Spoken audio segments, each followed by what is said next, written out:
कौन ब्रह्मा का पिता है, कौन विष्णु की मां, शंकर का दादा कौन है, हमको दे बता। ये जानने के लिए कृपया सुनिए। जगत गुरु तत्वदर्शी संत रामपाल जी महाराज के अमृत वचन सर्व पवित्र धर्मों के पवित्र शास्त्रों के आधार पर हम सुना करते थे। एक साधारण सी बात थी कि अभी भगवान पता ना किस रूप में आ जा, और किसी अतिथि का आए का घर पे अनादर नहीं करना चाहिए। किसी साधु संत के साथ हमने झगड़ा और वाद विवाद बदतमीजी नहीं करनी चाहिए। ना जाने परमात्मा किस रूप में आ जा। फिर वो निराकार कैसे था, हमारी बुद्धि पर पत्थर पड़ गए थे, इन इतना ज्ञान ठोक दिया था। परमात्मा के बारे में कैक है भी हमें ज्ञान नहीं था। तो इस तरफ में ये आत्मा परमात्मा के पाने के लिए, उससे वो सुख प्राप्त करने के लिए जो भगवान दिया करता है, जो उसके गुणों में हम सुनते और सुनाते रहे, वो नहीं मिलने के कारण हमने सभी पूजाएं भी की, उससे सुख ना मिला। फिर अन्य पूजाएं की, उनसे भी सुख नहीं मिला। हम फिर गुरुओं के पास गए, वहां से भी सुख नहीं मिला। तो हम नास्तिक हो गए कि भगवान है ही नहीं। लुटो खसोटो पाप करो, किसी तरह पैसा मिलो, कोठी बनाओ और बढ़िया शान शौकत बनाओ। या भूल और कर ली हमने, कर्म बिगाड़ दिए। और काल भगवान यही चाहता है, ये कितनी बकवाद करो, भक्ति करो तो झूठी करो और नकलियों की शरण में रहो, और सतगुरु शरण इनको मिले नहीं। 600 वर्ष पहले भगवान आए रहे, सारे संसार को न जहाज में बैठा के ले जाते, एक बार में ही, बार दूसरी बार की तो बात खत्म। और हम फिर इतने वंचित रख दिए नकली गुरुओं ने। तो परमात्मा ने आज ये दया करी, आपको शिक्षित किया। पुण्यात्माओं, या शिक्षा इस मानव की सबसे बड़ी दुश्मन है। इसने अहंकारी, अभिमानी, चोर और बेईमान बना दिया हमारे को, हमारी सारा नैतिकता खत्म कर दी। आप पीछे 3 युग देख लो, और 1950-60 से पहले, 50 से पहले के अपना भारत देख लो, कितने शिक्षित थे, कितनी नेक नीति थी, कितने सद्विचार थे। और आज कैसी आग लग रही है, या माया माया दिखाई देती है। और ये माया से जीव की सबसे बड़ी शत्रु है। कुछ दिनों में आपका कति समझ में आ जाएगी। अब जब हमारे साथ परमात्मा हो जाएगा तब माया आपके चरणों में रहेगी। माया दासी संत की उभय दे आशीष, विलसी और लातों छड़ी, सुमर सुमर जगदीश। कहते ये माया भगत की दासी हो जाएगी, चरणों में पड़ी रहेगी, और राम नाम रटते रहो, और इसने छड़ो यानी खूब प्रयोग करियो, आपका आज्ञा पड़ी रहेगी, और किसी तरह खर्चियो और खाइयो, लेकिन दुरुपयोग नहीं चलेगा। आवश्यकता अनुसार प्रयोग करे, बाकी दान करे, भगवान के चरणों में ला दे। और किया हुआ दान कभी व्यर्थ नहीं जाता, एक बहुत बड़ा मजबूत जहाज बनता है दान का। गरीबदास जी परमात्मा से प्राप्त ज्ञान को कहते हैं कि धर्म का नाश नहीं होता, चाहे विनाश है तीनों लोकों का नाश हो जाएगा। आपके द्वारा किए गए इस विधिवत पुण्य, शास्त्र अनुकूल, सुपात्र को दिए हुए दान धर्म और पुण्य किए हुए, ये कभी विनाश में नहीं आते, आपके लिए जहाज बढ़ जाएगा। कहते हैं परमात्मा से पूछा किसी ने कि धर अंबर सब जावेंगे और विनसेंगे कैलाश, एकम एका होवेगा तब कहाँ रहे तेरे दास। धरती अंबर जान दे और विनसन दे कैलाश, एकम एका होण दे मेरे आश्रय रहे मेरे दास। के मेरे भक्त मेरे द्वारा बताई गई इस विधि और इस धर्म पुण्य के जहाज में बैठ के और ऐसे रहेंगे जैसे नौका जल के ऊपर रहा करती है। ये धर्म के कारण ये विनाश में नहीं आएंगे, चाहे तीनों लोकों का भी नाश बेशक हो जाए। तो इसलिए परमात्मा हमें रह रह कर याद दिलाते हैं कि जैसे द्रौपदी ने एक अंधे महात्मा को, अपनी राजा की लड़की कितना सुंदर साड़ी पहन कर जाती है, नहर पर नहाने गई थी घाट पर, परमात्मा अपने बच्चों को कैसे उभारते हैं। उनको मालूम है इनके ऊपर आने वाले जीवन में कितना कष्ट होगा। उन पुण्यात्माओं के साथ रहते हैं, कोई ना कोई ऐसा छल छिद्र करते हैं, हम समझ भी नहीं पाते, हमारे पुण्य बनवा जाते हैं। वहाँ एक अंधे महात्मा का रूप बना के दरिया में खड़े हो गए और एक तन पे एक लंगोट था, बाकी कपड़ा था नहीं। वो ही नाते समय दरिया में बह गया। वो महात्मा कति नंगे खड़े जल के अंदर। उधर से लड़कियों की आवाज आई स्नान करने के लिए। द्रौपदी अपने पिता के घर पर कुंवारी थी, स्नान करने के लिए सहेलियों के साथ जा रही थी। शोर हो रहा था। महात्मा ने सोचा, अंधा था, उसने सोचा कि मैं गलत स्थान पर आ गया, यहाँ कोई जनाना घाट है, लेडीज घाट है और बहुत बुरी बनी भाई। अब बाहर निकल नहीं सकता, कोई कॉपिन और नहीं, कोई कपड़ा लंगोट नहीं। उधर से द्रौपदी ने देखा कि महात्मा स्नान कर रहे हैं, जो उनके नहाने वाले स्थान से, घाट से जिधर पानी बह रहा था डाउन स्ट्रीम में 100-150 फुट की दूरी पर संत स्नान कर रहे थे। अब कहते हैं साधु दर्शन राम का और मुख पर बसे सुहाग। बोलेंगे भगवान की चर्चा करते हैं और दर्श उन्हीं को होते जिनके पूर्ण भाग। कबीरा दर्शन राम का, परमात्मा आवे याद और लेखे में वो समय, बाकी का समय बर्बाद है। तो लड़की ने सोचा था कि महात्मा से चर्चा सुनूंगी, फिर उसने सोचा कि नहा रहे हैं, नहा लेने दो, तब तक मैं भी स्नान कर लेती हूँ। उन्होंने स्नान सुनून करके बाहर निकली, साड़ी बांध ली पहले वाली, नहा कर ताजी साड़ी बांध कर लड़की खड़ी हुई। उसने देखा महात्मा तो अभी भी जल के अंदर है, नहा नहीं रहा है, ये कुछ चीज खोज रहा है। फिर अपनी दिव्य दृष्टि से देखा लड़की ने कि बाहर कोई कपड़ा नहीं, महात्मा निवस्त्र है और शर्म के मारे ये बाहर नहीं आ रहा है। और ये महात्मा शर्मिंदा होकर के सारा दिन इसमें खड़ा रहेगा, जल में बाहर आ नहीं सकेगा। तो लड़की ने अपनी साड़ी में, राजा की लड़की कितनी कीमती साड़ी पहनती है अंडरस्टूड है, और उसने ये भी इंतजार नहीं किया द्रौपदी ने कि किसी नौकरानी से कह दूं कि डाल दे कोई कपड़ा चुंदड़ी, नहीं, क्योंकि विवेक नाम इसी का होता है। उसको पता था कि मैं रोटी खाऊंगी तो मेरा पेट भरेगा, मैं अपने हाथ से दान दूंगी तो मुझे मिलेगा। तो उसी समय उसने अपनी ही साड़ी में एक 8-9 इंच का एक गठ, एक बिलात ऐसे कपड़ा फाड़ा और महात्मा के लिए जल में छोड़ दिया दूर से। सोचा इसके हाथ लग जाएगा, ये बांध लेगा, फिर बाहर आएगा। अब वो अंधा था, दिखाई दे नहीं था, वो साड़ी का टुकड़ा साइड से निकल गया और वो ऐसे हाथ मार रहा था, ऐसे ढूंढ रहा था। लड़की ने दूसरा कपड़ा फाड़ के फिर डाल दिया, इतना ही साड़ी में से। फिर और टुकड़ा फाड़ा, एक लीर, एक छोटा सा टुकड़ा फाड़ के डाल दिया। ऐसे 7-8, ये देखो 2 कितनी होगी, 1.5 फुट, ऐसे 7-8 कॉपीन पाड़ कर डाल दी। लेकिन संत का हाथ लगे नहीं, क्योंकि उसको दिखा नहीं था। अब लड़की ने सोचा, दूर इसलिए खड़ी थी कि संत जी को पता लग गया कि लड़की है, कहीं यूं आगे न ना सरक जा, आगे दरिया बहुत गहरी है, महात्मा डूब जाएगा, मुझे पाप लगेगा। वह बोलने नहीं थी। उसने सोचा एक बड़ी लंबी सी लकड़ी लाई उठा के और उसका एक और पाड़ के एक पिलांत की, यानी 8-9 इंच कपड़ा उसका लपेट के, और महात्मा जहां से कर रहा था उसके आसपास कर दिया। उसके हाथ लगा, लगते उसने पकड़ा और क्या देखा उसमें, हाथ होत, क्योंकि अंधे की आंखें हाथ होती हैं। उसने देखा ये वैसे बहकर आया हुआ कपड़ा नहीं है, ये किसी बेटी ने रहम किया है, अपनी विशेष साड़ी पाड़ कर मुझे दिया।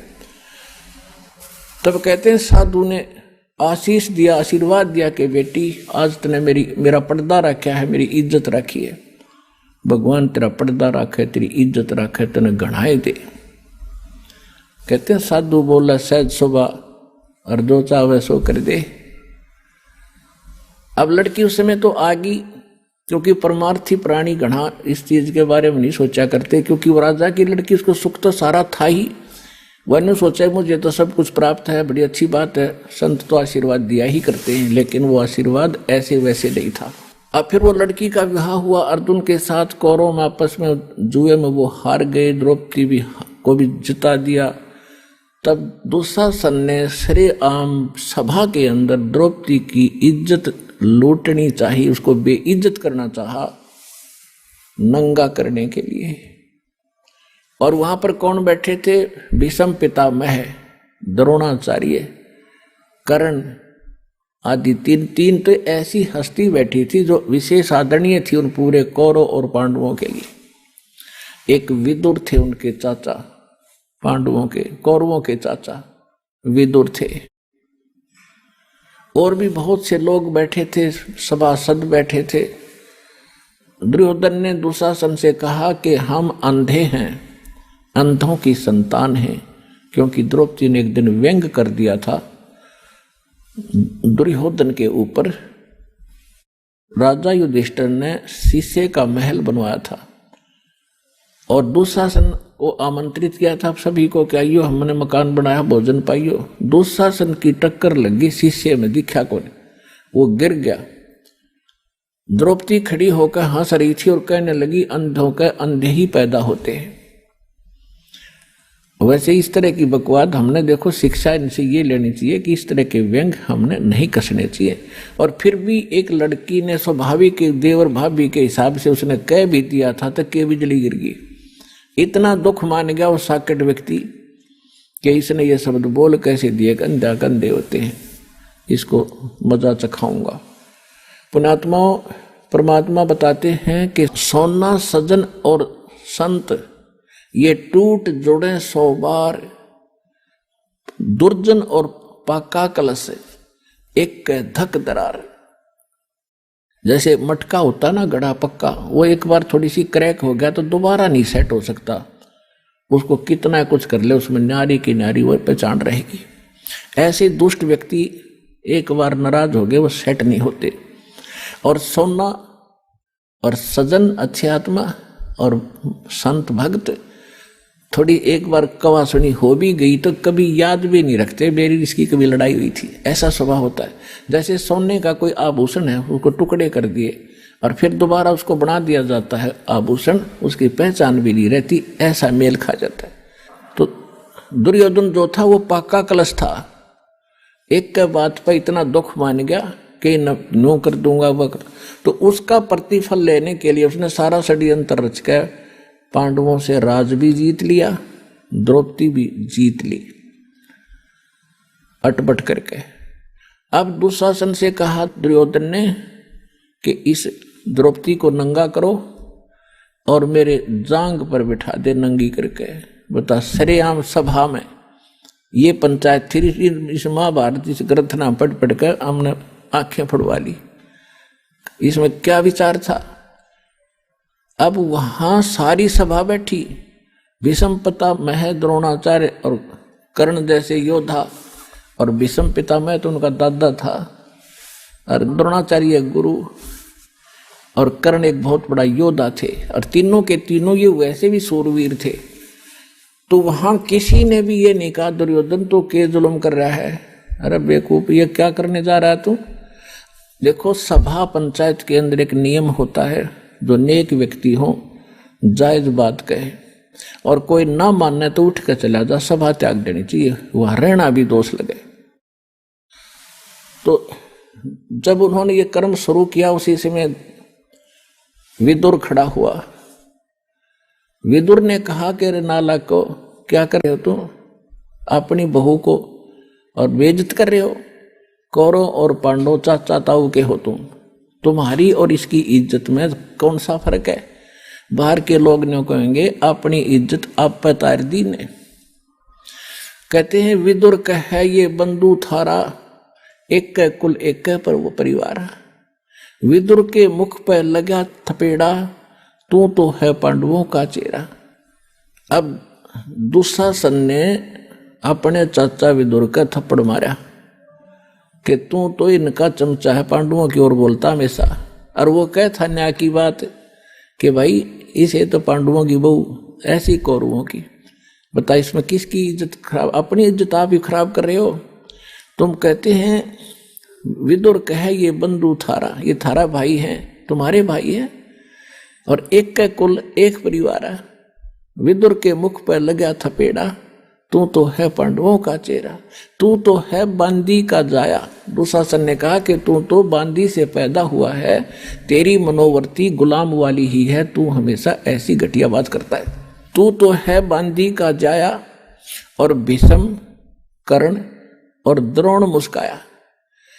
जब दुशासन ने अपने चाचा का थप्पड़ मारा और उसको यूं कहा कि तू तो है बांदी का जन्मा हुआ गुलाम, तो उस बात पर वह तीनों भीष्म पितामह दादा और द्रोणाचार्य गुरु और कर्ण वो सूरवीर तीनों ने हंसन लगे, मुस्कुराए, एक बहुत अच्छी बात कही।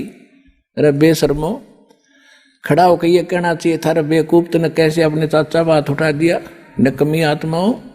अगर उन तीनों में से एक भी खड़ा होकर ये कह देता खबरदार से लड़की का हाथ लगाया, कौरवों की हिम्मत नहीं थी। लेकिन वो बुद्धि भ्रष्ट थे।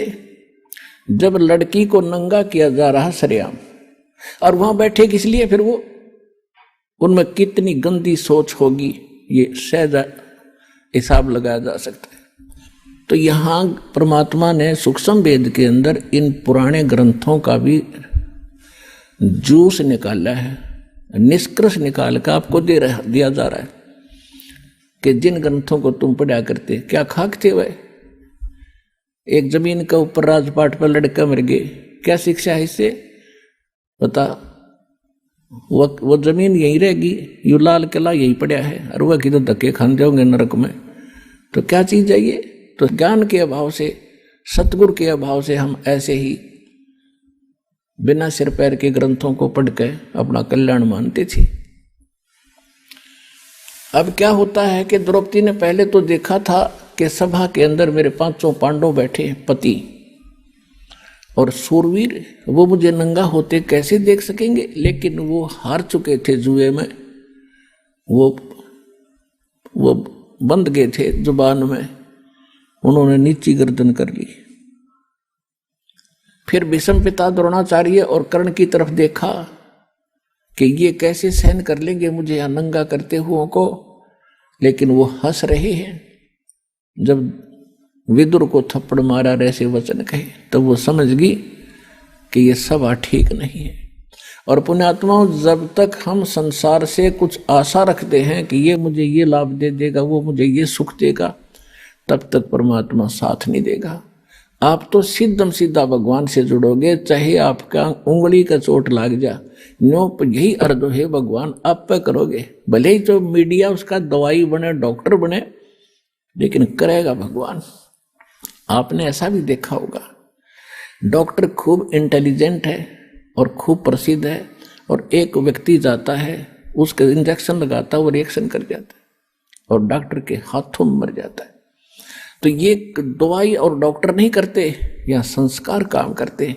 परमात्मा साथ होगा। जैसे आप देखते हैं कई भक्त, मेरे तो लाखों से ऐसे पाला पड़ा है, कहते हैं जी मैं सब दवाइयाँ खा ली, कोई नहीं लगती, खाते हैं तो रिएक्शन करते हैं, खुजली हो जाती है, नाम शुरू करते हैं, आशीर्वाद प्राप्त करते हैं, वही गोलियां फिर काम करना शुरू कर जाती हैं। तो संस्कार से सब कुछ होता है।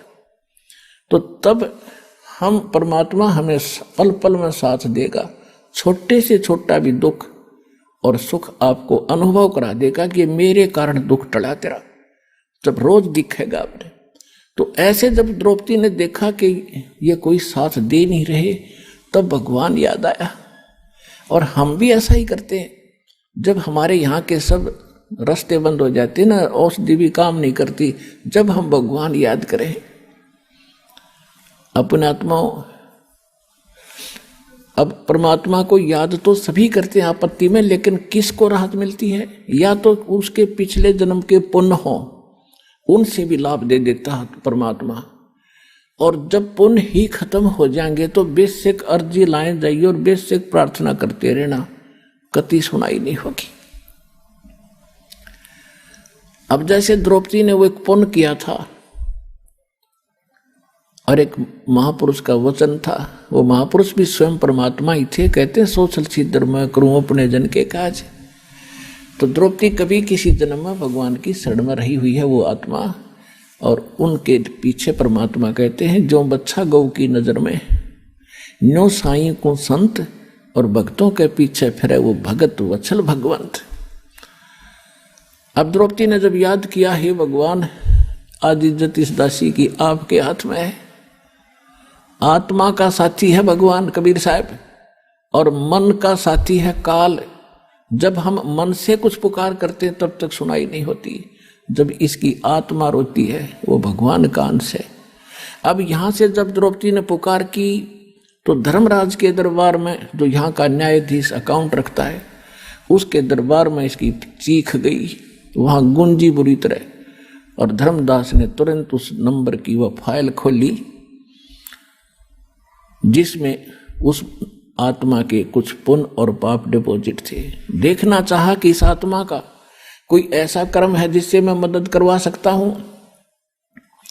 उसने देखा कि एक संत महात्मा का आशीर्वाद से इसने एक छोटा सा 9 इंच का कपड़ा दान किया हुआ है, और उसके आशीर्वाद से तो मैं खूब दे सकता हूं इसको। तो उसी समय वहां से रिफ्लेक्शन किया, और श्री कृष्ण जी को वो गुरु रूप में पूजा करती थी, मानती थी।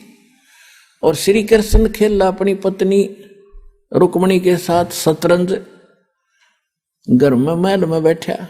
तो वहां से रिफ्लेक्ट होकर धर्मराज के दरबार से वो पुण्य श्री कृष्ण के अंदर वो शक्ति वो आया। जब वो पास से डाल रहा था श्री कृष्ण, जैसे खेलते हैं ना शतरंज, ऐसे डालते हैं 11 कच्चे 12 पक्के 12 ऐसे।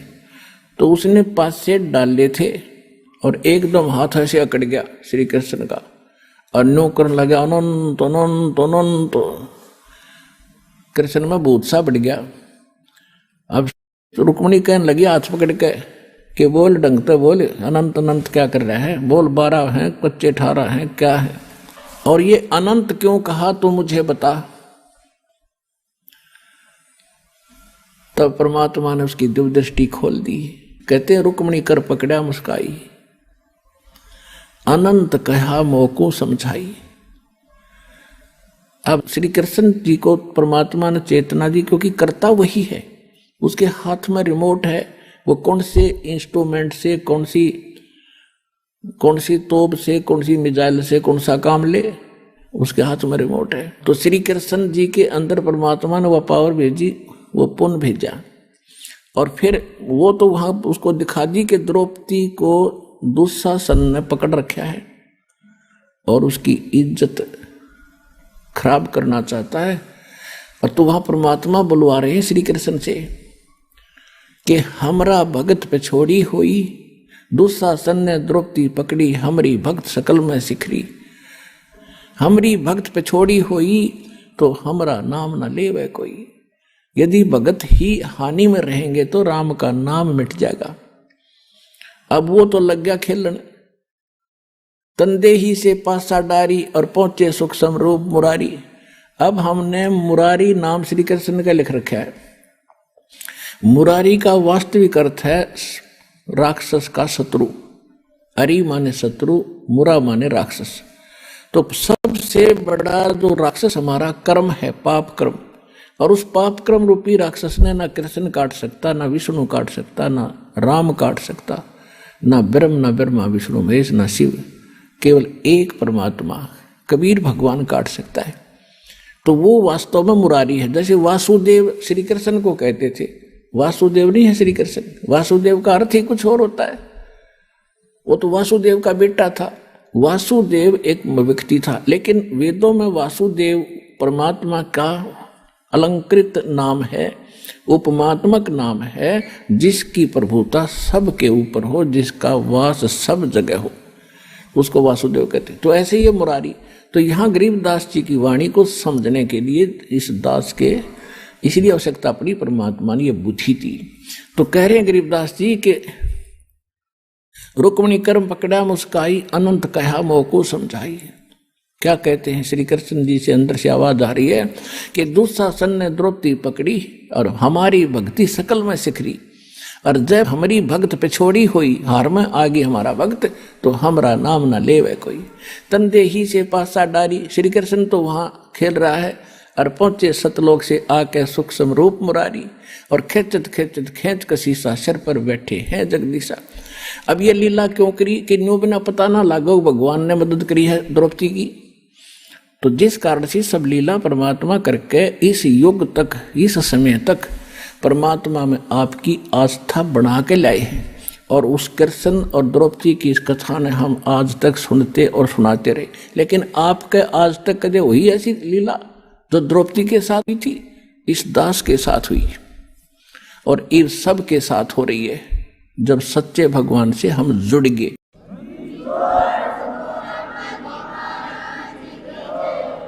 अब इसी प्रसंग को पूरा करते हैं। कहते खेचत खेचत खेच कसीसा, और सिर पर बैठे हैं जगदीशा। द्रौपद सुता को दिन ने लीर जाके अंत बढ़ाए चीर, द्रौपद सुता के चीर बढ़ाए शंख शंखों पार ढी पाए। अब उसने खूब खींच खींच कर छक लिया। दुशासन इतना तगड़ा आदमी था, कहते 1000 हाथियों जितनी ताकत थी उसमें। जैसे आजकल तो मशीन ये मोटर होती है, उनको हॉर्स पावर से उनको मापते हैं, उनकी ताकत को आंकते हैं। उस समय एलिफेंट पावर से तोला जाता था। 1000 एलिफेंट पावर जितनी ताकत पावर थी उसमें दुशासन में। और द्रौपदी कहते कोमल अबला, और जो भगवान के आश्रय हो गए, कहते न्यू रखूंगा अपने भक्तों को। अब कहते एक कम एक का होण देर भी संदेह कैलाश, मेरे आश्रय न्यू रहेंगे मेरे दास। अब दुशासन के सामने द्रौपदी की क्या औकात थी। एक झटके पता नहीं कहां पड़े जाके, और उसका पसीने आगे थक गया वो हार के, उसका चीर खत्म नहीं हुआ। अपने आत्माओं वो बात समाप्त हुई। कुछ दिनों के बाद श्री कृष्ण जब वहां आए पांडवों के पास, द्रौपदी ने पूछा कि हे परमात्मा, हे गुरुदेव, मुझ दासी पर आपने कौन से पुण्य की या कृपा करी जो मेरा चीर बढ़ा दिया। अब श्री कृष्ण जी को दिव्य दृष्टि दी भगवान ने। उसने देखा कि द्रौपदी, एक समय तू स्नान करने गई थी जब तू अपनी माँ के घर थी, विवाह से पहले कुंवारी थी। उस समय तूने एक अंधे महात्मा को एक साड़ी का टुकड़ा पाड़ कर दिया था, एक बिलांत का, और जिसके कारण परमात्मा ने तेरा यो चीर बढ़ाया बहन। अब द्रौपदी का फिर वो रिमाइंड हुआ पिछली बात को, अच्छा हे भगवान, अब थोड़ी थोड़ी याद आती है मुझे कि सचमुच। अब क्या कहती है द्रौपदी कि एक लीर के कारण, यानी 3 फुट बाई 9 इंच के कपड़े के कारण, और मेरे बढ़ गए चीर अपार।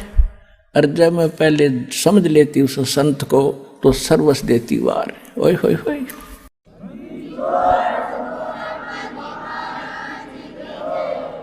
जैसे गीता जी में कहा है कि कुपात्र को दिया दान कभी सफल नहीं होता, और सुपात्र को दिया हुआ दान असंख्य गुना होकर मिलता है।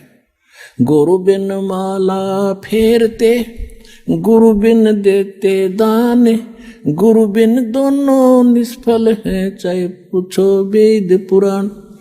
अपने आत्मा ये अध्यात्म मार्ग है, अध्यात्म ज्ञान है। आप यहाँ विचलित हो जाते हो कि एक तरफ तो द्रौपदी ने कोई गुरु नहीं बना रखा था, उसने दान भी कर दिया, और यहाँ गुरु जी कह रहे हैं कि गुरु बिन माला फेरते, गुरु बिन देते दान, दोनों व्यर्थ हैं। अब देखो, ये भी कहा जाता है कि जैसे कर्म करेगा वैसा फल अवश्य मिलेगा। अब द्रौपदी ने दान किया, एक जरूरतमंद व्यक्ति को, यानी सुपात्र को दान दिया, तो वो फल उसको मिला। लेकिन वो फल मिलकर भी निष्फल रहा, क्योंकि मोक्ष ज्यों का त्यों रह गया। और यदि वो गुरु पूर्ण बना करके फिर ये ऐसे दान भी करती तो मोक्ष भी होता और ऐसी आपदा भी टलती। तो इस प्रकार द्रौपदी ने फिर कहा, हे गुरुदेव, वो ऐसे महापुरुष थे, यदि मेरे एक लीर के कारण और ये बढ़ गए चीरों पार, और इज्जत रही हुआ न्यारी। और जब मैं पहले जान लेती कि ऐसे महापुरुष हैं तो सर्वस्व देती वार, पता नहीं कितना दान कर देती, कितनी सेवा करती। तो भगवान आकर चले गए 120 वर्ष तक। जब हम इतने जानन जोगे होते तो चरना पड़ जाता पूरा विश्व, जिसमें परमात्मा दुल्हा रूप में यहां प्रकट थे। तो इस ज्ञान कराने के लिए ही सतगुरु की आवश्यकता पड़ती है कि वो जौहरी बता सकता है कि ये है लाल, इसको परख कर देख रखा मैंने। तो ये दास वो सतगुरु रूपी जौहरी बना और कूड़े की टोकरी में पड़े इस लाल कबीर को परखा, और आज आपने बरत के देख लिया 100 का 100 खरा। तो कहते समझा है तो सिर दर पाऊं बहुर नहीं रे ऐसा दो। तो कहते दान इतना अनिवार्य है भक्ति में। जैसे मंत्र आपको दे दिया, ये तो बीज बो दिया, और बीज बोने के बाद खेत में जब सिंचाई नहीं करी, खाद नहीं डाला, तो किसान के खट्टेगा नहीं। इस प्रकार नाम लेकर के आप दान की हिम्मत करके देखो, क्योंकि यहां तो खुली किताब है, पर आप दोगे भगवान के नाम, और भगवान फिर अपने बच्चों के लिए कहीं खर्च करे उसको, तो फिर उसका कई गुना फल मिलता है। और ये दान आपको इतना लाभ देगा आप सोच भी नहीं सकते। पहले आप दान करते थे, पता नहीं कहीं दान भी कर देते थे, वो आपको मिलता अवश्य, मनमाने कुत्ता बन जाते। अच्छा दान किया हुआ व्यक्ति जो गुरु नहीं पूरा मिला, और कुत्ता बन कर वो एक सेठ के यहाँ होता है, गाड़ी में चलता है और अलग से कमरे में रहता है, एसी लगा हुआ है उसके लिए, और खाने के लिए समय पर, और जांच होती है डॉक्टरों से, वेटरनरी सर्जन से। उसका ड्राइवर आदमी होता है और कुत्ता मालिक की सीट पर बैठकर चल रहा होता है। तो उस पुण्यकर्मी प्राणी ने किसी जन्म जन्मांतर में खूब दान किए, भंडारे दिए, कंबल बांटे, सारा कुछ किया, लेकिन गुरु ना मिला पूरा। गुरु ना मिलने से उसको किया हुआ तो मिला, लेकिन कुत्ते की जोनी में मिला। यदि वो शास्त्र अनुकूल साधना और गुरु के अनुसार पूरे संत के माध्यम से ये सभी कुछ करता तो मनुष्य जीवन मिलता, और न्यायकार कोठी सुविधा मिलती, और मनुष्य जीवन में फिर कभी ना कभी भगवान और सतगुरु मिल ही जाते। अब कुत्ते की योनि में उसने सारी सुविधा ले ली, फिर बन गया सुअर या गधा, बताओ उसने फिर क्या सुविधा मिलेगी। तो इसलिए बताया है कि गुरु बिन माला फेरते, गुरु बिन देते दान, गुरु बिन दोनों निष्फल हैं, ये पूछो वेद पुराण। फिर ये भी सत्य कर दिया कि जो किया हुआ ऐसा तो मिलेगा ही मिलेगा, लेकिन उस मिलने का कोई औचित्य नहीं। वो मिलो चाहे ना मिलो, जब तक मोक्ष नहीं हुआ और आपका यहां से पीछा नहीं छूटा तो वो दान भी व्यर्थ है। तो आज आपको वो सतगुरु और वो स्थान मिल गया। अब कहते समझा है तो सिर दर पाओ मोहर नहीं रे ऐसा दो। ये संसार समझदा ना ही कहंदा श्याम दोपहरे नू, गरीब दास ये वक्त जाते रोगे इस पैरे नू। जो यहां नहीं आएगा सतलोक आसन बरवाला जिला हिसार से उपदेश नहीं लेगा दास से, तो ऐसे पछताएंगे बाद में। जैसे कुत्ता, वो प्राणी मनुष्य जीवन को छोड़कर कुत्ते की योनि में जाकर रात ने ऊपर ने मुंह कर रोया करे, एक आधी बज उसका याद आया करे वो बातें, ओ एक बहुत बुरी बड़ी बाई। तो उस समय कुछ नहीं बनेगा। अब समय पर संभालो।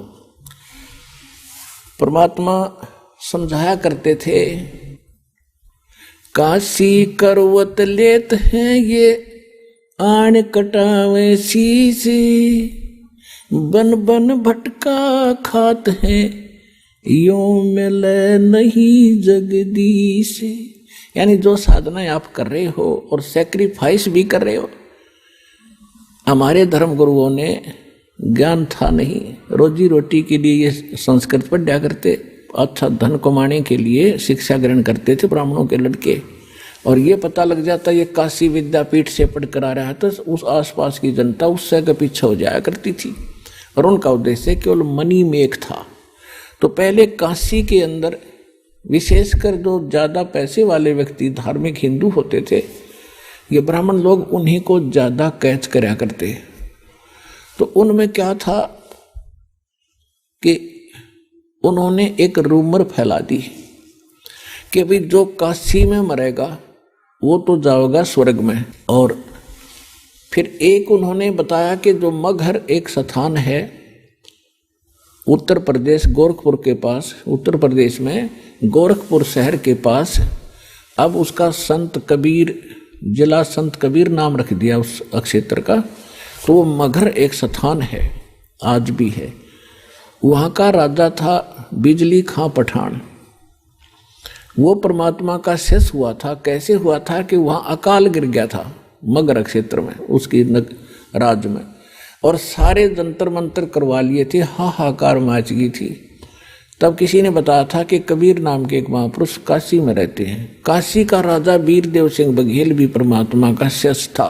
उसके मगहर के जो राजा थे बिजली खां पठान, वो बिजली खां पठान ने पता लगने के बाद परमात्मा को प्रार्थना करके अपने घर लाए थे मगहर में। तो परमात्मा के आशीर्वाद मात्र से वहाँ इतनी गजब की वर्षा हो गई थी, सारा पानी पानी भर दिया था। लंबी कथा पहले फिर कभी सुनाएंगे। अब ये सिर्फ एक जो आज विशेष सत्संग का कुछ अन्य है, जिससे प्रभावित होकर के वो मगहर के सभी हिंदू, और उसमें 50-50 हिंदू और मुसलमान है मगहर नगर में। एक कस्बा सा है मगहर, जैसे बरवाले से भी छोटा, तो उसमें और छोटा गांव सा था। तो उसमें 50-50 हिंदू और मुसलमान है, सारे के सारे परमात्मा के शिष्य हो गए, क्योंकि सारे मरे थे, तड़फे थे, कति एक एक दिन गणे थे, घास फूस खाकर जीवन व्यतीत कर रहे थे। तो सब ने परमात्मा की दीक्षा ली। बिजली खां पठान ने भी मस्तक टेक दिया। और वहाँ कहते हैं मुसलमान, एक मुसलमान था, उसके संतान नहीं थी, 60 से ऊपर उम्र होगी थी दोनों की। तब परमात्मा से अर्ज करी थी, परमात्मा ने आशीर्वाद दे दिया था, बेटा यह भी समस्या तेरी हल हो जाएगी। 10वें महीने लड़का हो गया। उसका आज पूरा मोहल्ला बना हुआ है, पूरा सैकड़ों घर। उसका नाम रखा हुआ मगहर में मोहल्ला कबीर करम। मोहल्ला कबीर करम, यानी करम माने कृपा, रहम। कबीर परमात्मा की रहमत का प्रसाद रूपी यो मोहल्ला, ये सारे उसके आशीर्वाद से हम आज विद्यमान हैं। हम गए थे वहाँ पर, हम वहाँ गए थे, अब 2-3 बार देख कर आए, संगत को भी लेकर गए, ताकि आने वाले समय में वो प्रत्यक्ष दृष्टा मेरे साथ गए थे भक्त, अपने भाई बहनों को विश्वास दिलाएंगे कि सचमुच ऐसा है, हम देख कर आए थे। तो वो बिजली खां पठान उनका शेष हो गया।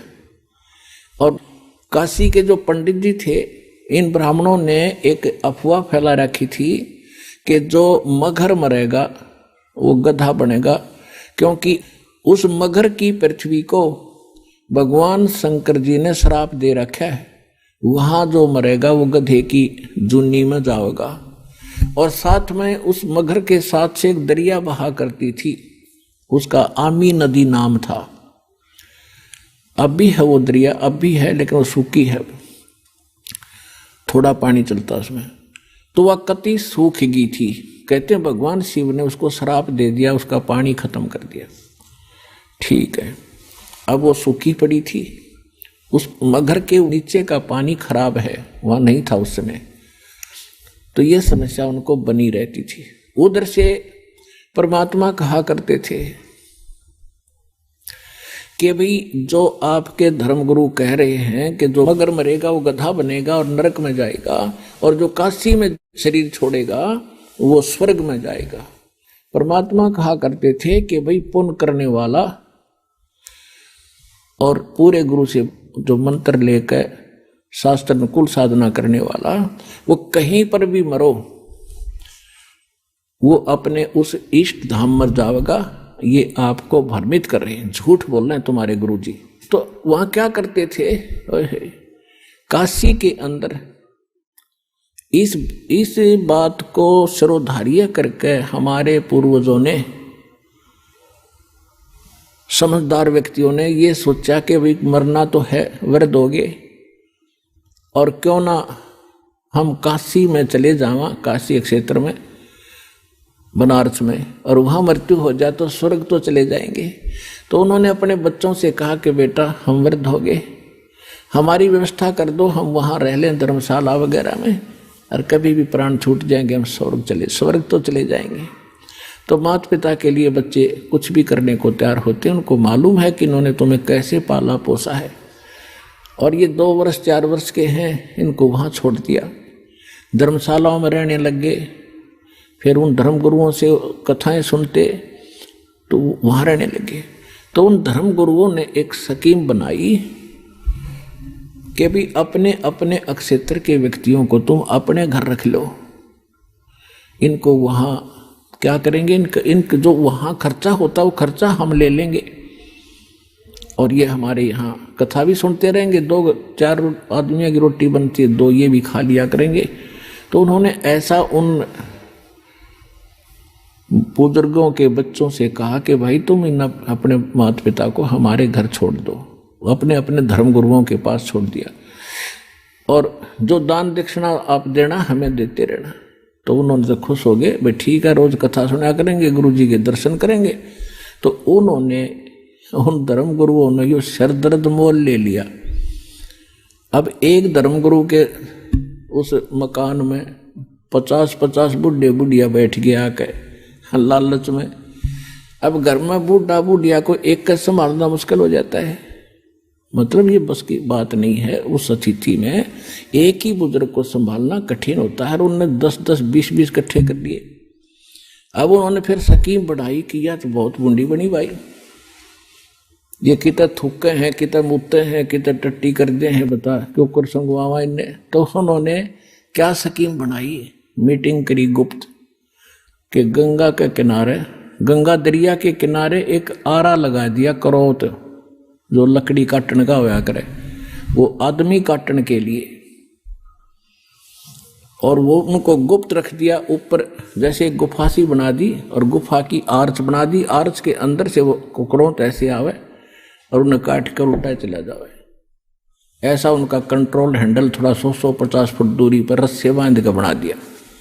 और फिर उनको मैं एक रूमर फैला दी, अफवाह फैला दी कि भाई भगवान की तरफ से करौत आता है, और जिन्होंने जल्दी स्वर्ग जाना है उसकी फीस रख दी 50-100 रुपये, कि जो जल्दी गड़ा कटावेगा 100 रुपये हमें दो, हम फिर दान पुण्य करेंगे इनके जाने के बाद, और ये स्वर्ग चले जाएंगे। तो माता पिता ने अपने बच्चों से कहा कि बेटा जल्दी काम बने हैं 100 रुपये में। तो माँ बाप बच्चा ने सोची भाई ठीक है, माता पिता की यही इच्छा है तो कोई बात नहीं। तो हमने वो गल कटवाना भी मंजूर कर लिया परमात्मा पाने के लिए, और वो एक कसाई आरा लगा दिया वहां मानस काटने का, वो भी स्वीकार कर लिया, और उसकी तो घड़ी महिमा गा दी इन्होंने। तो परमात्मा कहते हैं जहां भी सुनते हैं वही नो कहे, काशी में करो तो आगा भगवान की तरफ से, वहां जो गला कटवा ले सीधा स्वर्ग में जाता है। परमात्मा कहा करते ये थरे गुरु धर्म गुरु क्यों ना कटवाते अपना गला, ये क्या करेंगे जो स्वर्ग में सीधे ये जाओ है तो ये आड़ा पीछे टिंडे लेंगे, स्वर्ग में सारा सुख है, ये आड़ा काम का धोती दो दुनिया की। तो कहा करते ये झूठ बोल रहे भाई सारी। फिर भी परमात्मा दूसरे तरीके से समझाते हैं, काशी क्रोत लेते हैं वहां जा कटावे शीशे, और बन बन बटका खाते हैं भाई ऐसे नहीं मिले जगदीशे।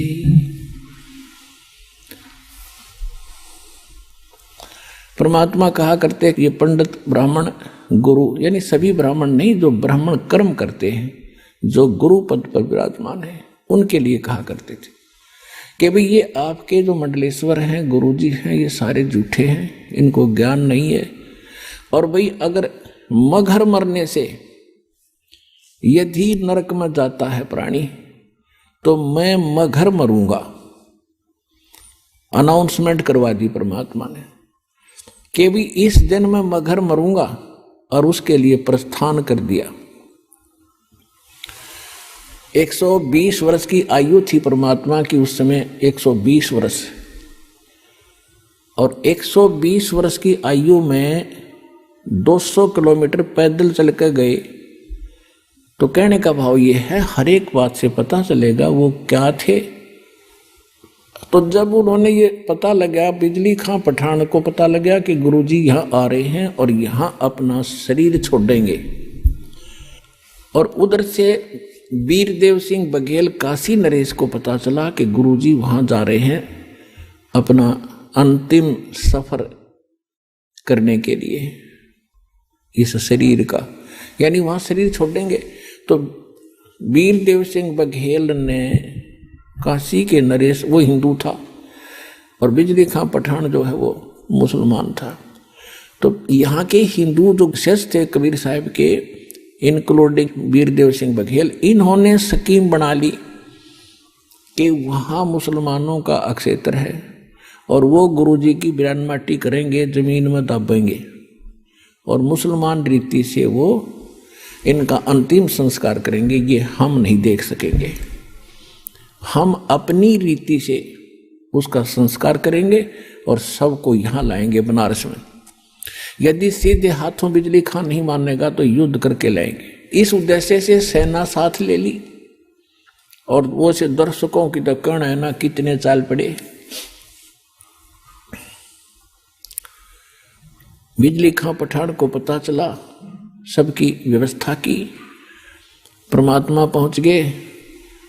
तो बिजली खां पठान ने कहा कि भगवान, यहाँ पर एक सबसे बड़ी समस्या हमारे लिए ये है कि यहाँ कोई जल नहीं है और आदमी गणे आगे, चारों तरफ से दर्शक भी आगे हैं, इनके नहाने और धोने की व्यवस्था नहीं हो पाएगी।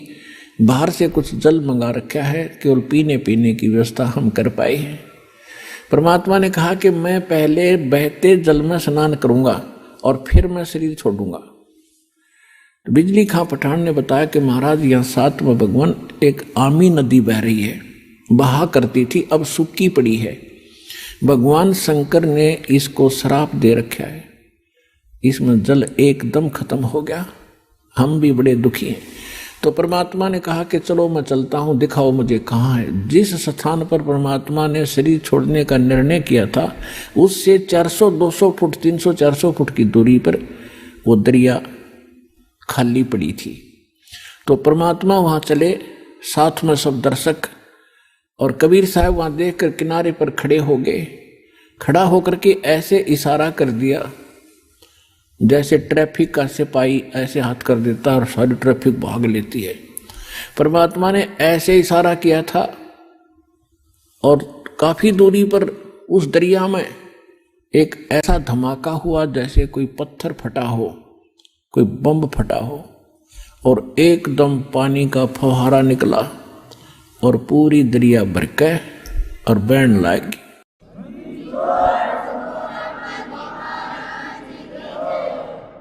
ऐसा निर्मल जल सतलोक से भेजा भगवान ने। वो तो बहाना था, खुड़के दुड़के गाते। तो फिर सब ने स्नान किया और नहाए धोए। परमात्मा ने कहा कि भाई बिजली खां पठान, एक चद्दर नीचे बछाओ, इस पर लेटूंगा, एक चद्दर में ऊपर ओढ़ूंगा। तो परमात्मा के लिए एक चद्दर बछा दी, उसके ऊपर सुगंधित फूल डाल दिए 1-1 इंच मोटे, कि गुरु जी इस पर लेटेंगे। तब परमेश्वर ने पूछा कि बिजली खां पठान, कि बिजली खां पठान मुसलमान भी अपनी सेना लाकर खड़े कर रहने 100 फुट की दूरी पे, और वीरदेव सिंह बघेल काशी का हिंदू राजा, वो भी 100 फुट दूसरी साइड में पूरी सेना की सतर्क खड़ी, अपने हथियार में जकड़े हुए, और दर्शक बीच में बैठे। परमात्मा ने पूछा, दोनों बिजली खां पठान और वीरदेव सिंह बघेल सामने खड़े आपस में गुरुजी के पास में। परमात्मा ने उनकी तरफ नजर करके कहा कि भाई, ये सेना किस लिए लाए हो तुम दोनों? दोनों शर्मा गए, नीचे को गर्दन कर ली, बोले नहीं।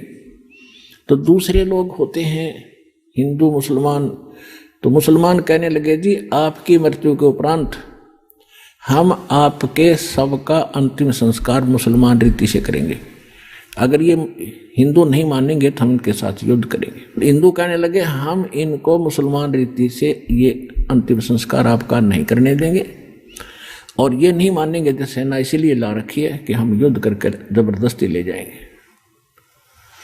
पुणात्माओं, उस समय भविष्य वक्ताओं ने ये भविष्यवाणी कर रखी थी कि इस वर्ष में एक भयंकर ग्रह युद्ध छिड़ेगा और बहुत जनहानि होगी।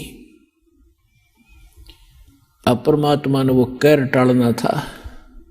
यदि मालिक समर्थ ना होते तो लड़का मर जाते, हिंदू और मुसलमान कत्लेआम हो जाता। आइए अब हम उन श्रद्धालुओं के अनुभव जानते हैं जो जगत गुरु तत्वदर्शी संत रामपाल जी महाराज जी से दीक्षा प्राप्त कर चुके हैं तथा उनके द्वारा बताए गए भक्ति मार्ग पर चल रहे हैं। बहन जी नमस्कार। नमस्कार जी। क्या नाम है जी आपका? रमा शर्मा। कहाँ से आए हैं जी आप? गांव सुन्नी, जिला शिमला, हिमाचल प्रदेश। संत रामपाल जी महाराज से नाम दीक्षा आपने कब ली? 16 जून 2018। संत रामपाल जी महाराज से नाम दीक्षा लेने से पहले आप क्या भक्ति साधना करते थे? मैं आम भक्ति करती थी जैसे सारे लोग करते। जैसे बस तो मैं शिव जी भगवान की भक्ति करती थी और जैसे व्रत वगैरह लेना सारा भक्ति करती थी और पूजा भी सारी करती थी, पर मेरे को उससे कुछ लाभ नहीं हुआ। क्या किसी साधु संत से भी जुड़े हुए थे आप? नहीं जी। संत रामपाल जी महाराज से नाम दीक्षा कैसे ली? कैसे मालूम चला आपको संत रामपाल जी महाराज के बारे में? संत रामपाल जी महाराज के बारे में मुझे मेरी बुआ है उनसे पता चला। उनके घर हम मम्मी के साथ सत्संग पे गए थे, वहाँ मैंने सत्संग सुना और तभी फिर मेरे मन में विचार आया कि मैं भी सत्संग, मतलब वहाँ पे जब लोगों ने बताया कि ऐसे ऐसे लाभ हुए हमारे को, फिर मैं पीजीआई से मेरा इलाज था चला हुआ, फिर उन्होंने बोला कहते आप ही ले लो। फिर मैंने सोचा कि मैं इनके नियम नहीं कर पाऊंगी। फिर उन्होंने बोला कहते आप पहले थोड़े दिन देख लो, अजमा लो, अगर फर्क पड़ेगा तभी लेना आपने। फिर मैंने 17 जून को नाम दीक्षा ली। नहीं, ऐसी क्या जरूरत आन पड़ी कि आपको संत रामपाल जी महाराज से ही नाम दीक्षा लेनी पड़ी? मैं बहुत परेशान थी, बीमारी से बहुत जूझ चुकी थी।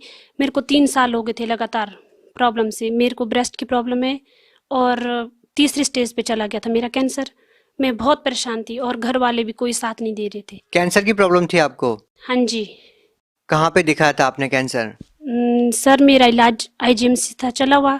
ये कहाँ पे है? शिमला स्नोडन से। इसके अलावा मेरा एक ऑपरेट हुआ था 2 साल पहले। उसके बाद ऑपरेट के बाद भी मुझे कोई फर्क नहीं पड़ा। इसके बाद 9 जनवरी को मेरा ऑपरेट हुआ था। उसके बाद 15 दिन के बाद फिर मेरे को दोबारा से और गिल्टियाँ शुरू हो गई। पहले एक में थी, फिर दूसरे में भी चली गई। डॉक्टर्स का क्या कहना था? डॉक्टर का कहना था ये कि फर्क पड़ जाएगा, आपको ऑपरेट करना पड़ेगा। फिर उसके बाद उन्होंने ऑपरेट की डेट दी, मैंने मना कर दी कि मैंने नहीं करवाना ऑपरेट। फिर मैं दवाइयाँ खाती रही। उसके बाद फिर मेरी प्रॉब्लम ज़्यादा बढ़ गई। फिर उसके बाद मैं पीजीआई चली गई। पीजीआई जाते फिर मैंने 1 हफ्ते दवाई खाई, उससे भी मेरे को कोई लाभ नहीं हुआ। फिर उसी के बाद मैं उसी के बीच में सत्संग गई थी, वहीं मैंने सत्संग सुना और फिर 2 दिन मैंने जाप किए, संत रामपाल महाराज जी के जाप किए। जोत नहीं जलाई थी मैंने, क्योंकि मैं इनके नियम नहीं कर पाऊँ, मैंने ऐसा सोचा था। फिर उसके बाद नाम लेने के बाद फिर बुआ की कॉल आई, कहते भैया आप कैसे भक्ति कर रही हो? फिर मैंने बोला मैं क्या भक्ति तो मैं कर रही हूँ, पर मेरे नियम नहीं हो पाएंगे, मेरे को शायद मुश्किल ही लग रहा है कि मैं निभा पाऊंगी। फिर उन्होंने बोला मेरे को कि आप जोत जड़ाओ, दंडवत करो, उससे लाभ होगा आपको। फिर मेरा 19 को ऑपरेट होना था पीजीआई में। फिर मैं गई थी पीजीआई। फिर उसी दिन ये बुआ वगैरह भी चंडीगढ़ गए थे, तो इन्होंने बोला कहते हम जा रहे हैं रोहतक। और मेरी डॉक्टर उस दिन अचानक छुट्टी पे चली गई, कहते अगर तैने भी आना तू भी चल मेरे साथ। फिर मैं उसी दिन इनके साथ रोहतक चली गई। फिर उस दिन मेरे को इतनी शक्ति आई कि मैं नंगे पाँव पूरे रोहतक में चली और बिल्कुल जहाँ मैं 1 कदम नहीं चल पाती थी वहाँ मैंने पूरा रोहतक नंगे पाँव से चली। और उसके बाद जब मैं घर आई मैंने दवाइयाँ उसी टाइम से बंद कर दी थी और मैंने जोत भी जलाई, मर्यादा में भक्ति भी की। फिर मेरे को 25 दिन में पता चल गया और मेरी सारी प्रॉब्लमें दूर हो गई। जो ऑपरेट होना था उसके भी डेट आगे चली गई। और फिर जब मैं दोबारा गई पीजीआई, फिर वहाँ टेस्ट हुए तो सारे टेस्ट क्लियर हो गए। अब जो मेरी प्रॉब्लम थी तीसरी स्टेज पे थी, वो मेरा कैंसर खत्म हो गया। ऐसा कैसे हो सकता है? ये बिल्कुल ही अपने आप में असंभव बात है। लोगों का विश्वास करना इस बात पे बिल्कुल नामुमकिन है। दरअसल हमें भी इस बात पे विश्वास नहीं हो रहा कि बगैर किसी दवाई के आपका कैंसर ठीक हो गया, जबकि आप बता रहे थे कि तीसरे स्टेज पे थे आप। हाँ जी, मैं जो भी मेरे को सुन रहे हैं, मैं सुनने वालों को यही बताना चाहूंगी कि जो लाभ मेरे को हुआ आपको भी हो सकता है। भगवान संत रामपाल जी महाराज की सत्संग सुनो। बगैर किसी दवाई के, बगैर किसी ट्रीटमेंट के कैसे ठीक हो सकता है? किसी मंत्रों के जाप करने से कैंसर का ठीक होना, तो कोई भी व्यक्ति इस बात पे विश्वास नहीं कर पाएगा। सर मैं यही कहना चाहूंगी सभी से कि आप संत रामपाल महाराज जी के सत्संग सुनो, उनकी शब्द वाणी सुनो, उसी से आपको पता चल जाएगा और उनकी भक्ति मर्यादा में करो उसी। अगर कोई व्यक्ति ये वेरीफाई करना चाहे कि आपको कैंसर था तो कैसे पता कर सकते हैं, कैसे पता चल सकता है कि आपको वाकई कैंसर था? सर मेरे पास सारी डिटेल है, सारी रिपोर्टें मैं उनको दिखा सकती हूँ, उनको बता सकती हूँ। सर ये मेरी अल्ट्रासाउंड की रिपोर्ट है, जो मेरा पेट का अल्ट्रासाउंड हुआ था। मेरे पेट में बहुत बड़ी प्रॉब्लम थी और संत रामपाल जी महाराज की शरण में जाके मेरी ये प्रॉब्लम सॉल्व हुई है। उसके बाद मेरे जो ब्रेस्ट में प्रॉब्लम थी 3 साल से चली हुई, ये उसकी क्लियरेंस की रिपोर्ट है, ये उसका अल्ट्रासाउंड है। इसमें मेरे सारे टेस्ट है, जो भी मेरे टेस्ट हो इसकी सारी रिपोर्ट है, ये सारे ठीक है और मेरा शरीर अब बिल्कुल ठीक है। मैं सभी सुनने वालों को यही संदेश देना चाहूंगी कि आप एक बार संत रामपाल जी का सत्संग सुनो और उनकी ज्ञान गंगा पुस्तक पढ़ो और जीने की राह पढ़ो, उससे आपको खुद ही अनुभव हो जाएगा। उन डॉक्टर से मिल सकते हैं हम? क्या किसी डॉक्टर का नाम याद है आपको? हाँ जी, पहले मेरा शुरू से डॉक्टर बनर्जी से इलाज चला हुआ था रिपन में, फिर उसके बाद IGMC, फिर PGI में डॉक्टर दिव्या में मेरे डॉक्टर थे, वहीं से मेरा इलाज चला हुआ था। पर अब मेरी सारी दवाइयाँ 7 महीने से सब कुछ बंद है और मैं बिल्कुल ठीक हूँ। मैम डॉक्टर्स का क्या कहना था जब उन्होंने दोबारा टेस्ट किया तो? उनका ये रिएक्शन था कि ये तो चमत्कार हो गया, ऐसे कैसे हो सकता है। हालांकि मैंने उनको ये बोला कि मैंने दवाई कंटिन्यू खाई है सर, बाकी मैंने कुछ नहीं बोला। आपने डॉक्टरों को झूठ बोला कि आपने दवाइयाँ खाई है, लेकिन आपने कोई भी दवाइयाँ नहीं खाई थी। मैंने 17 जून से ही दवाई खाना बंद कर दी थी, तब से मैं एक भी गोली नहीं खाई हूँ और अभी तक बिल्कुल ठीक हूँ। लाभ मेरे को बहुत हुए हैं सर से, संत रामपाल महाराज जी से। पेट में पेन थी वो भी ठीक हुई है, ऑपरेट हुआ था पेट का, वो भी सक्सेस रहा। उसके बाद मेरा जो दूसरा ऑपरेशन होना था ब्रेस्ट का, वो भी नहीं हुआ। क्या आपको ये भी लगता है कि संत रामपाल जी महाराज जी की शरण में आप नहीं जाते और किसी दूसरे संत की शरण में जाते तो भी आप ठीक हो सकते थे? नहीं, मैं कभी ठीक नहीं हो सकती थी, क्योंकि मैंने बहुत पूजाएं की, बहुत जादू टोना बहुत था, उसका निवारण भी किया, बहुत कर्जा किया हुआ लोगों से इसी के लिए ताकि मैं ठीक हो सकूं, पर मेरे को कहीं से लाभ नहीं मिला। संत रामपाल जी की शरण जाने से मेरा परिवार, मेरा शरीर सब कुछ ठीक है, मेरे बच्चे सब कुछ ठीक है। नहीं तो मेरे घर में रोज लड़ाइयाँ झगड़े और मैं रोज कभी कहाँ दर्द, उन सब से मेरे को छुटकारा मिला। मैं सभी सुनने वालों को यही संदेश देना चाहूंगी कि आप संत रामपाल जी की शरण में जाओ, उनके जो नीचे पट्टी आती है वहां पे नाम पढ़ो, फोन नंबर लो, ज्ञान गंगा पुस्तक लो, जीने की राह लो, उसमें पढ़ो, उसी से आपको खुद पता चल जाएगा। देखिए बहुत सारे ऐसे लोग हैं जो कैंसर से पीड़ित हैं और वो लाखों रुपए पानी की तरह बहाते हैं, लेकिन फिर भी उनका इलाज नहीं हो पाता, ठीक नहीं हो पाते हैं वो। लेकिन आपको तो केवल मंत्र जाप करने से लाभ मिल गया। आप उन लोगों को क्या कहना चाहेंगे जो लोग अभी भी कैंसर से पीड़ित हैं? मैं उन लोगों को ये संदेश देना चाहूंगी कि आप सच्ची भक्ति करो, सत्संग सुनो, गुरुजी संत रामपाल जी महाराज के शब्द वाणी सुनो, उसी से आपको लाभ हो जाएगा। मैंने भी 2 दिन सच्चे मन से शब्द उच्चारण किया था, मंत्र जाप किया, उसी से मेरे को 25 दिन में लाभ मिला।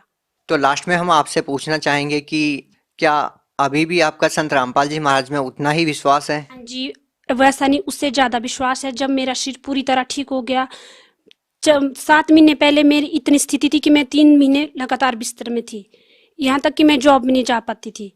जब से मैंने नाम दीक्षा ली तब से मैंने जॉब भी ज्वाइन शुरू की दोबारा से, और अपने बच्चों के लिए हर एक तरह से खाना भी नहीं बनता था मेरे से, कुछ भी नहीं होता था। उसके बाद मैं हर एक काम करती हूँ और जॉब भी जाती हूँ। जी धन्यवाद। धन्यवाद सत साहब जी।